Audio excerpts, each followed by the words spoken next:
stay Yeah, on topic with the NBA specifically, who have finalized their anti-tanking rules, and I'm gonna read some of Sham's article to and I will blindly react. explain what those are. So it's new anti-taking draft reform. This is the biggest change. Is they're calling it the 3-2-1 lottery system. That means expanding the lottery from 14 teams to 16 teams and changing the odds. So,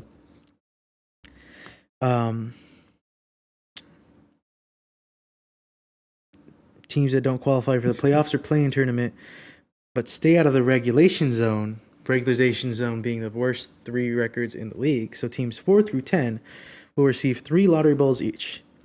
Teams with a bottom 3 record, the worst 3 records in the league, the relegation area, reference to soccer, would have 2 lottery balls each, but the lowest they would be able to pick would be pick number 12, whereas the rest of the lottery teams could fall as far as 16.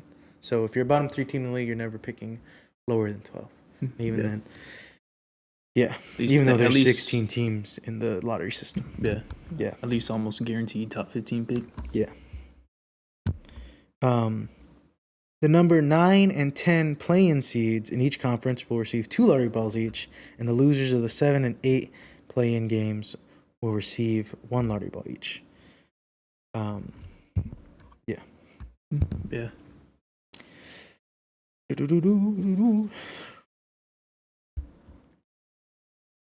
In addition, no team would be able to win the top pick in consecutive years or be able to win 3 consecutive top 5 picks.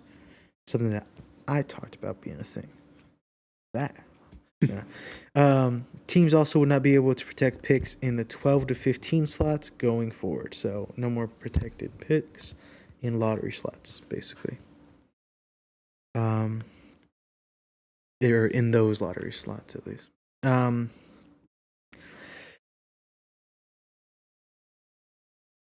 this is a temporary thing that is going to be put in system up until 2029, and then they'll revisit it after that.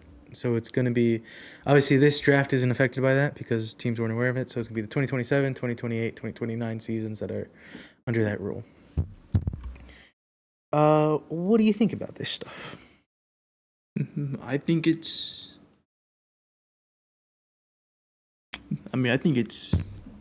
pretty good right now. I mean, they have to have the teams want to play, not just look for next year.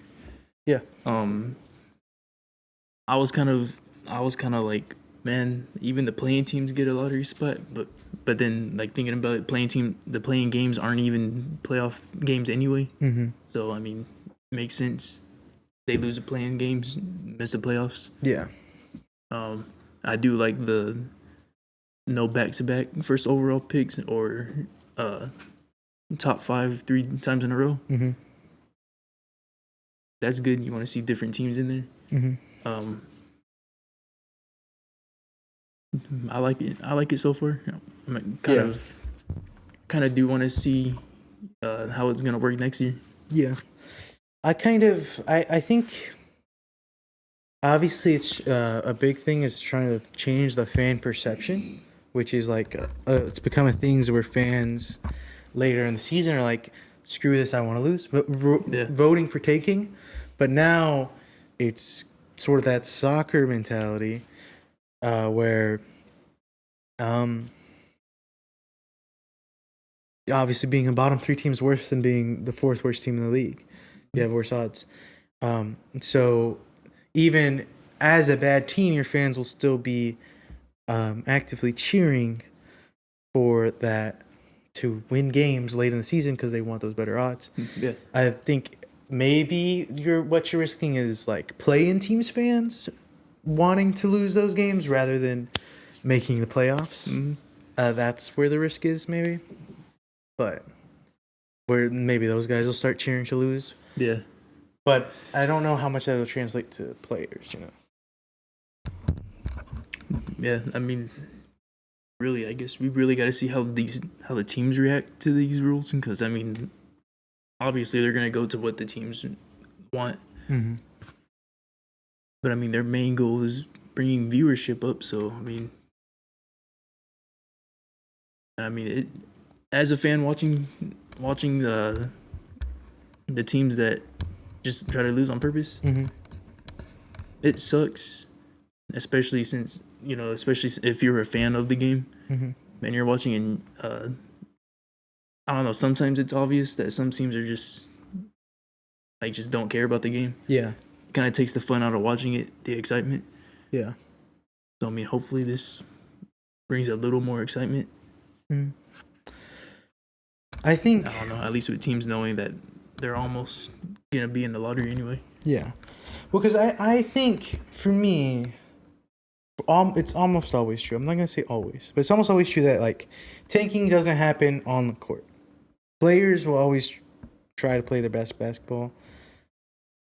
Maybe this isn't true for like Omega superstars that already have contracts, but those teams with those players aren't really tanking. Yeah. But players that are trying to prove that they deserve to play at the NBA level for a long time, which will be on teams that have those losing records that might be tanking, aren't going to be playing terribly on purpose. So that never happens at court level. So what it's just trying to discourage is, front offices building teams made to lose. Yeah. Trust the process 76ers,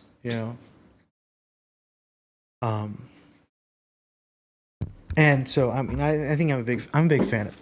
And again, you're giving reasons for fans of bad teams to cheer late in the season. And you're not rewarding me because it's easy to make the worst roster in the league. It's harder to make, like, purposefully make a 4 to 10 seed, because those are teams that are right in the middle of being a salary dweller and being a fringe playoff team. Yeah. So, I don't know. I think it makes a lot of sense to me. I'm kind of, especially after those like 2 experimental years. I wonder what else. I wonder what after those 2 years, what else they could possibly do. Right. But I mean, those 2 years got to go by anyway to see how truly maybe how good it prevents tanking. I think it will. I think again the fear is that, like playing teams won't do that.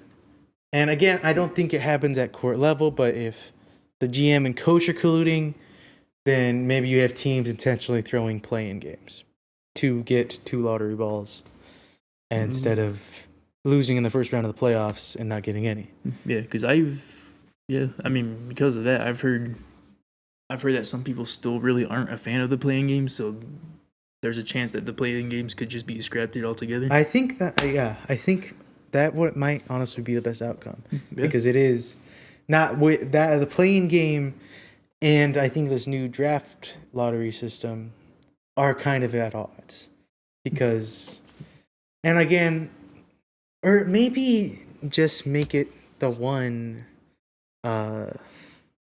7-8 seed play-in game, and not also have the 9-10 seed game. Yeah, because I feel like those teams have an extra chance of maybe winning a playoff series or 2. But I don't know about that. And you know what I mean? Yeah. Or what do you think? No, I mean that makes sense. I mean, everyone's looking forward to the playoffs. Yeah. But then you gotta watch these play-in games. You're kind of like, man. Yeah, I'm not really a fan of them. But like, if the NBA is married to it, again, I think maybe you have that 7-8, but especially with it conflicts pretty decently. Yeah. But like, I feel like those are teams that might still be trying to win, because even then, I don't know. Yeah. Yeah, it's kind of like winning the 8th seed, and you're going against the first seed, and you're like, man, we're gonna lose anyway. Yeah, but at the same time, it makes you potentially more attractive to like free agents, if being in the playoffs. Yeah, rather than, especially the older players who are trying to, try to get another ring or something. Yeah, and we're like, those will be teams. I mean, yeah, that'd be the thing that, so like maybe 7-8 seeds who maybe can win a couple games in the playoffs, show that they're like a serious team. Maybe Yeah. that next year, that's the year they're trying to make a run. But again, if you're getting a team that loses that game, potentially a top 5 pick, that's just as big of a difference as well in some seasons it's not. But that's just as big a difference as maybe going out getting high value free agent, Yeah. and then you're paying them a lot less, and they're there for potentially longer. So yeah, there's just a little bit of conflict with the playing games, definitely. Yeah. Yeah. I mean the original thing for the plan was, I'm pretty sure, viewership too. Mm-hmm. Like they only made the play-in tournament to get more views. Yeah. Much like this in-season tournament. Mm-hmm. That I don't know if it's worked at all. I think actually so. I don't know the numbers at all, but I especially the mid-season in-season tournament, I don't think that's worked at all. Cause it's just happens randomly. You're like, oh, this is a tournament game. Yeah. Why are the courts look like that? Yeah, that's literally the reaction. It's like, I don't think that's worked at all. But I think this has the potential to be something real. Yeah, I'm excited to see how it works. Yeah, and again, like, I think you're punishing teams enough for purposefully being bad by not giving them the best odds, and then you're punishing mid teams enough for not being good by not giving them like constant top 5 picks. Again, top 3 in row max. And never the first one in 2 consecutive years. I think that's fair. I don't know. I think it's a worthwhile experiment, and I think this has legs. Maybe, if not this exact version, a modified version of it. But I think something like this needs to be put in place. Definitely. Is it already late to do this? What do you mean? Like, shouldn't they have done this like way before, even before viewership started going down? I mean, yeah, but bureaucracy, red tape. It's hard to get stuff like this approved because you have to go through all the teams and you have to go. I mean, pretty sure this isn't super. This isn't Super like really permanent. unanimous or whatever among league officials either. Yeah, it's probably what the owners are kind of like. Well, let's just see how this plays out for these next 2 years. Yeah. So, but I think this could be a really good thing. Yeah. It's just the main thing is you're potentially punishing teams that just are bad. But at the same time, be better. Yeah. Yeah. I mean, especially right now too, because especially fans are in the mindset of they're definitely losing on purpose, and then that's also proven true with some players inside gambling, and even some of the coaches Yeah. even being a part of that. So I mean, it's gonna make them want to play better. If they suck because they're just not good, that kind of sucks. Yeah. But I mean, But at the same time, like, I guess especially you can with, see. I mean, and maybe this is less true in the NBA because they have probably the laxest salary cap of all the leagues that do have a salary cap. But in a league with a salary cap, there should be, some level. There should be a much closer level of parity where, I don't know, it's not really feasible, or it shouldn't be a thing where a team 3 years in a row is one of the worst 3 teams. Even if they obviously they might be not make the playoffs 3 years in a row, but one of the 3 worst teams in the league more than 2 years in a row, I feels like you might just be bad at your job, bro. In a league with a salary cap, again, it's a little less true in the NBA because their salary cap is, first luxury tax wall, second luxury tax wall, first apron, second apron, then the salary cap. Yeah. And that's just to like make teams not as dominant as long as they can be. Yeah, yeah. Because I know mean, some players got bored and they just saw the Cavaliers and Golden State making the finals for like those handful of years. Yeah, I mean dynasties. I mean they're fun for those teams fans, but for the sake of parity, I'm pretty sure that's the word. Hopefully, I'm not overusing that word, but for the sake of like competition, it's always more fun when there's and there's always different. teams to mix, and that's why baseball is gonna have a lockout next season because screw the Dodgers. But And that's why I'm hoping the Thunder lose this playoff series. I mean, but I do want to see the Thunder and Spurs go against each other. that would be cool too. Yeah. So hopefully that's when they lose it. But yeah, I think Good rules. I think Good start. make the salary cap a little stricter. Get rid of the second apron. Just make that the salary cap. Full stop. Full stop. Hard stop. Just make the second apron the salary cap. And I think I like the NBA salary cap a little bit more. But yeah, but my point was, my point was that it should just be that you shouldn't in a league with a salary cap. There shouldn't be the bottom 3 team in the league more than 2 years in a row. Really, in 1 year, it shouldn't be happening more than 1 year in a row. If you're trying to if you're not losing on purpose to try to get draft picks like that. Yeah. It shouldn't be a thing that happens like that. And I don't think it will be a thing now that you're not rewarded for being bottom 3 team. Mm-hmm. But like being a mid team. I think it's completely fair. I think it makes complete sense, honestly. And again, maybe you make it to where they're guaranteed a top 10 pick instead of a top 12 pick. Yeah. Instead. Or is that then too much of a reward too? I feel like if no, because that would just possibly make. I was gonna say if the team fully is that bad and they're actually like worse record. If you're bottom 3, if you're bottom 3 5 years in a row, then you just get the first overall pick no matter what. Is that what you're saying? No, I was gonna say like maybe 3 years in a row, maybe they are guaranteed a top 10 pick. But I mean, I guess that's. Well, because I mean, right now they're guaranteed a top 12. Almost. Yeah. Right now, even the bottom 3 teams are guaranteed top 12. Yeah. Now, like, well, maybe you make it a little less harsh for the teams that are like actually truly bad. Make it a top 10 pick.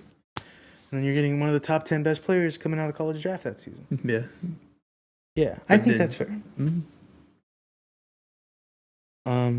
Yeah, I like it because I hate tanking, and we've both talked about it. We hate tanking. Yeah. In every sport, and it's just become a bit more of a conversation in basketball, even though I think it's just as relevant in football, but it's just been a bit more of a conversation in basketball, so I like it, and maybe other leagues might adopt something similar to it, hopefully, because I hate tanking. I know you do too. But yeah. Yep. Definitely takes the fun out of watching that for the sport. Mm-hmm. And again, it makes it exciting for lower league teams, lower level teams late in the season. Again, I mean, I'm a Wolves fan, Wolverhampton Wolves. And we've been in literally last place in the Premier League for the whole season. So that, I mean, but so yeah, I know if you're like the fan of an actually terrible team, that's just stuck, not even having a good pick, maybe it feels pretty bad. But again, I don't see that again with a league with a salary cap and no relegation. You're not going to a worse league or anything. You're just getting a little bit worse pick. I don't see that happening more than 1 year, 2 years in a row, genuinely, in a league with a salary cap. Yeah, I think it doesn't work out like 3, maybe even 4 years. Get a new general manager, maybe new head coach. Yeah, absolutely. No, I think because it will make purposefully losing not a thing. I mean, obviously, this is only going to happen for 2 years, so it's not going to happen immediately. But if they adopt it long term, it makes it purposefully being one of the worst 3 teams in the league not a thing. Makes it mean if you are one of the worst 3 teams in the league, you're genuinely just bad at your job. Get the heck out of here. Yeah. Like 2 years in a row, maybe 3 years in a row. Genuinely, you should never have a job in the NBA again. Especially if like your wins, especially if you're only averaging like 15 to 20 wins a season. Yeah, new coaches is definitely needed. Yeah. Again, That's the point of the salary cap, so Yeah. that the richest teams don't just play the best players, and then everyone else is screwed. Mm-hmm. Again, baseball exhibit A and B, Yankees and Dodgers. That's gross, and nobody likes that, unless you're a gross Dodgers fan that doesn't even live in California, because whatever. The I'm not- Dodger fan living in New York. Yeah, but that's the point of the salary cap. That's what it's supposed to be. Is that it makes it aware that Yeah. talent gets spread more evenly because not everyone that they can't. Teams can all pay. Not a team can't pay for every superstar. Mm-hmm. And so that talent gets spread more. Or a team that has multiple superstars has worse role players, and you can have a team with a bunch of quality role players, even if they don't have a superstar. And you don't have teams that are truly god awful unless it's on purpose. And I mean that's also true sometimes in leagues with without salary caps. Exhibit C, Oakland Athletics, but yeah, I think this is the way. Honestly, I was a little less convinced than I am now when we started this conversation. I like it a lot. But that being said, it's not a rule yet that you can't have the number 1 overall pick 2 years in a row. So let's go. What are the Mavericks odds? 11%. Let's go. Pull that Mavericks ball. Give us number 1 pick 2 years in a row, please. The Mavericks' chance of landing number 1 again is 6.7. 6.7%. Let's hit it. Come on. Landing top 4 would be 29%, and staying at Number 8. number 8 is 33%. Come on. No. You know what I'm saying? 6.7%. It's not a rule yet. Let's have that number 1. Let's be the last team Let's be like to the ever Wings. have back-to-back number 1 overall picks in the NBA. Yeah, let's be our sister team. Yeah.